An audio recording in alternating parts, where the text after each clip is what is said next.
Recall that for region-based analysis, we have a bottom-up pass that composes multiple transfer functions into a single transfer function for the entire region. And so this is, this is the topic of composing transfer functions. And here are some, potential graphs. For example, the F1 could be composed with F2 in sequence to compute a summary function. I'm calling it F summary. Or F1 and F2 could be composed in parallel, in which case there's a summary function for the entire thing, for the entire graph or the entire region, and that's the summary function here. Or F could be the body of a loop, and then there is a back edge, and then we compute the summary of the entire loop, including the back edge. And so the summary functions for larger regions are based on the transfer functions of the smaller subregions, and we have seen this in detail before. Now, the summary functions further may involve sophisticated symbolic analysis, right? So summary functions could be either the fallback functions, the trivial summaries, which are formed by the DFA fixed point iteration, or it could involve more sophisticated symbolic analysis. Now, the first thing I want to point out here is that the fallback or the trivial summary function can be described using three operators on the transfer functions. One is the composition operator, one is the meet operator, and one is the closure operator on transfer functions. And this is for reducible graphs. So the point I'm making is, recall that when we discuss a data flow analysis, we basically talk about composing transfer functions and how the family of transfer functions is closed under composition. We also talk about a meet operator, and then we talk about how fixed point iteration can potentially have loops, and so that's why we start from the top and kind to get the most optimistic fixed point in our algorithm. Now, in reducible graphs, all cycles are natural loops, and so because they are reducible graphs, loops can be captured by this structure where there is a cycle and there is a loop body, right? There's a back edge and there's a loop body, and so that is being captured by closure. And so, what I'm saying here is not, very different. I'm just saying it in different words, but it's not very different from what we have already discussed about data flow analysis and transfer functions. That you can compose the transfer functions, they can be met, and they need to have a closure operator. So what do I mean by closure? Well, what do I mean by composition? Composition is a series composition, F1 followed by F2. Meet is this if then else type of diamond shape where F1 result and F2 results need to be met. And then closure is basically the task of applying F potentially infinite number of times to obtain a final value. Now, so by closure I mean I can apply F repeatedly, one or more number of times, and potentially unbounded number of times. Now, the important thing here, however, the important difference between what I have discussed earlier and what I'm discussing now is that I'm now trying to define composition, meet, and closure on the transfer functions to obtain a new transfer function. So given two transfer functions, I would be able to obtain a summary transfer function based on one of these operators, or a combination of one or more of these operators. For example, here F summary is based on the composition of F1 and F2. Here F summary is based on the meet of F1 and F2, and here F summary is based on the closure of F1 and F2. Now, I'm going to say that in region-based analysis, when we are computing the transfer functions of regions in a bottom-up pass, then I can use these operators. So if I'm able to define these operators, composition, meet, and closure, then while computing the bottom-up pass where I'm trying to get a transfer function for every region, I can use these operators to be easily able to compute the transfer functions of the regions when I'm doing the bottom-up pass in my region-based analysis. In fact, it's not just limited to fallback transfer functions or fallback summary functions. It's also true for sophisticated summary functions, oftentimes, right? Not always, but oftentimes it is also possible to represent sophisticated symbolic analyses when we are doing the bottom-up analysis to summarize transfer functions of entire regions based on transfer functions of subregions. It is often possible to do this summarization based on these operators: composition, meet, and closure. All right. So we're going to see an example in the future modules on how this kind of thing can happen, and also in this particular module. So what is composition? If F1 is followed on by F2, then F1 compose F2. Right. So I need to define a composition operator which is going to say how F1 composes with F2, given two functions F1 and F2. Now, a trivial composition could be just compose the output of F1 with the and put it in F2, and that is, that's a very valid way of doing the composition, but you could do more sophisticated compositions. Similarly, F1 meet F2. So you have two functions. I want to define what is the meet of F1 and F2, and I can basically use that to get the transfer function of this particular subgraph. All right. So I'm just showing you different subgraphs and how composition, meet, and closure can get you the summary transfer functions for those subgraphs. Finally, this is the subgraph for which the closure operator, which is represented using the asterisk operator as a superscript on F. The closure operator gives me the summary transfer function for this subgraph. And these are required, because we need to compute. So we could have an arbitrary subgraph in my region, but I would be able to divide that arbitrary subgraph into compositions, meet, and closure for a reducible subgraph, right? Any reducible subgraph can be divided into subparts which are either represented by the composition operator or by the parallel meet or the closure, which is the backage.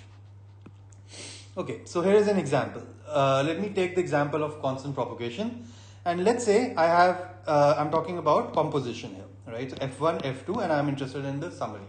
Now let's say this is my program. The first block is x equals 2. The second block is y equals 3.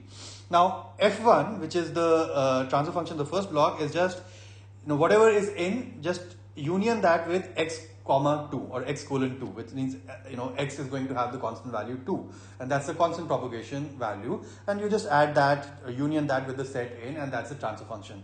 So I'm not writing return, but this is a function that returns this value in union with x colon 2. This is the transfer function F1. Similarly, this is a transfer function F2 for y equals 3, which is in union y colon 3. And now based on any two transfer functions, I need to define a composition operator. And in this case, I define my composition operator for F1 and F2 to be, just compose whatever is being composed here plus whatever is being composed here, and that's in union x colon 2 comma y colon 3. All right, so x is given 2 and y is given 3. Said differently, F1 composed F2 of x here, and that's the general definition also. It's just F2 of F1 of x. And if you just use this, then you're going to get this particular answer for your composition operator. Now let's look at the meet operator for constant propagation. So let's say on one branch I have x equals 2, y equals 3. On the other branch I have y equals 2 and x equals 3. And so for the first branch I have F1, which just says in union x comma 2, y comma 3. I'm using comma here instead of colon, which I was using in the previous slide. That's okay, I hope. And so in union x comma t comma y, x comma 2 comma y comma 3 is for F1. And similarly for F2, I have in union y comma 2, x comma 3. And now I want to define what is the meet of these two transfer functions. And notice that this meet is not on values, unlike a traditional DFA where I was defining meet on the values of the DFA. I was defining the meet operator on the set V. Here I am defining the meet operator on the transfer functions, and so I want to say what is F1 meet F2, and F1 meet F2 should give me a new transfer function.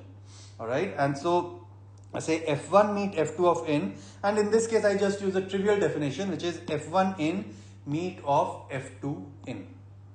All right, and so in this case, because it's constant propagation, what is the meet operator? Because it's constant propagation, the meet operator is intersection, and F1 in meet of F2 in is just going to give me in back, because there is nothing just common between x comma 2, y comma 3 and y comma 2, x comma 3, and so this is just going to be in. All right.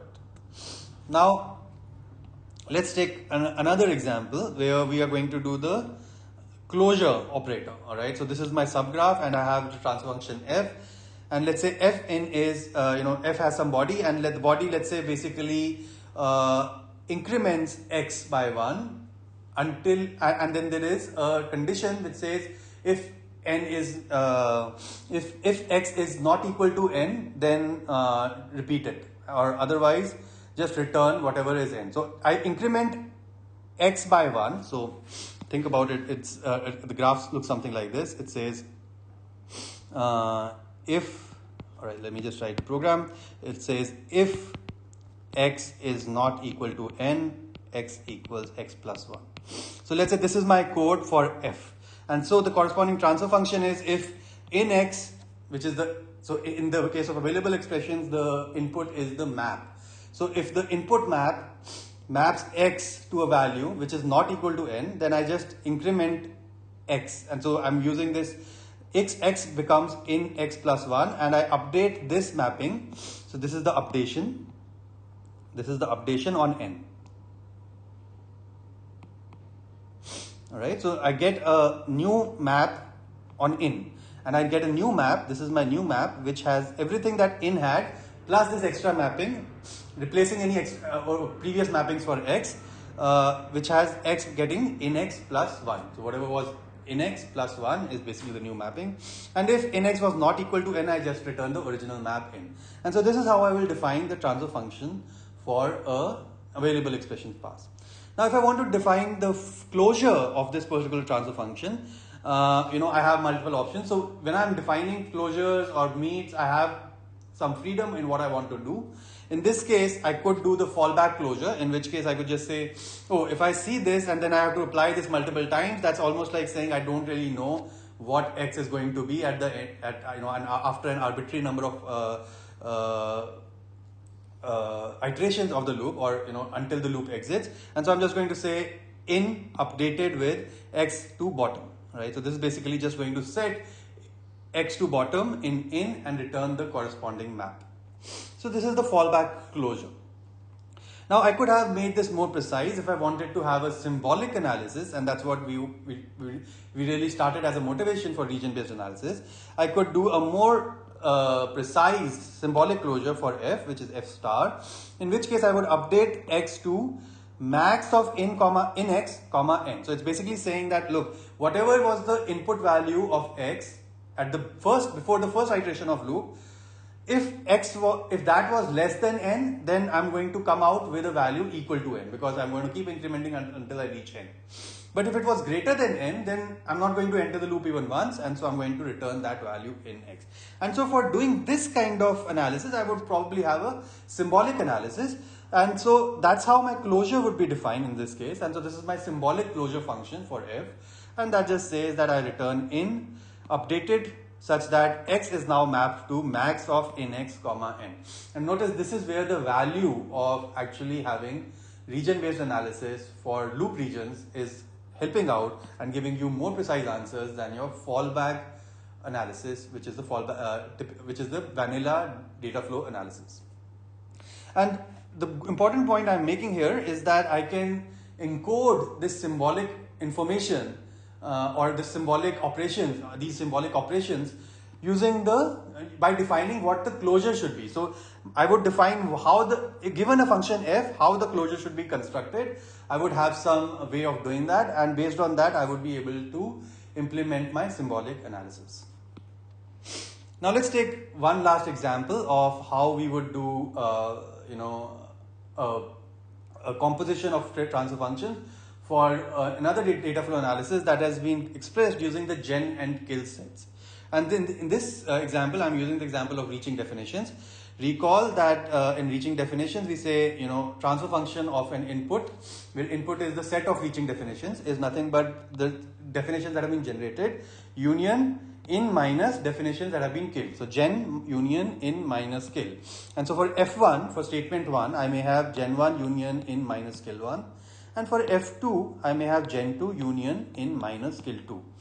Now composition, f1 composed with f2 is nothing but, we have seen this before, it's a gen 2 union, gen 1 union in minus kill 1 minus kill 2, and we can even simplify this to basically bring this into a gen union in minus kill form as well. Similarly, f1 meet f2 Recall that for reaching definitions, the meet operator is union, and that's just gen1 union in minus kill1 union gen2 union in minus kill2. So notice that I'm basically defining the composition operator on transfer functions. Now I have defined the meet operator on the transfer functions, and finally I need to define the closure operator on the transfer function. And so for any transfer function f1, which has gen1 union in minus kill1, the closure is also the same, gen1 union in minus kill1. And this can be, this is true because if you notice, reapplying f1 or any f to the output of the previous f, or composing f with itself, just gives me f. And so any arbitrary number of applications of f, so f1 star is also going to give me the same f back. And so in this case also I have defined the composition operator, the meet operator, and the closure operator on the transfer functions. And based on this, I can do my region based analysis. In particular, I can do my bottom up pass in my region based analysis.